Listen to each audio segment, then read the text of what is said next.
నేను మీ Seshagiri Rao, chairman Indian red cross society Palnadu జిల్లా శాఖ మరియు చైర్మన్ ఎంఏఎం కళాశాలలు కేసాన్పల్లి నర్సరావుపేట.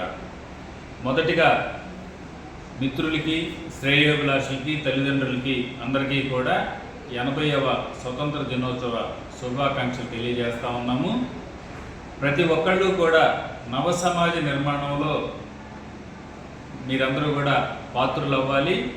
ఎందుకంటే మనం ఎదగటమే కాదు, 10 మందికి మనకు చేయూతనిస్తే వాళ్ళందరూ కూడా ఎదిగి ఒక మంచి సమాజాన్ని నిర్మించడంలో, అలాగే 2047 కల్లా వికసిత్ భారత్ నిర్మాణంలో వారందరూ కూడా పాత్రులు అవుతారు. కాబట్టి ప్రతి ఒక్కళ్ళు కూడా ఎంతో కొంత సమాజానికి తిరిగి ఇవ్వటం ద్వారా ఒక మంచి సమాజాన్ని నిర్మించాలి.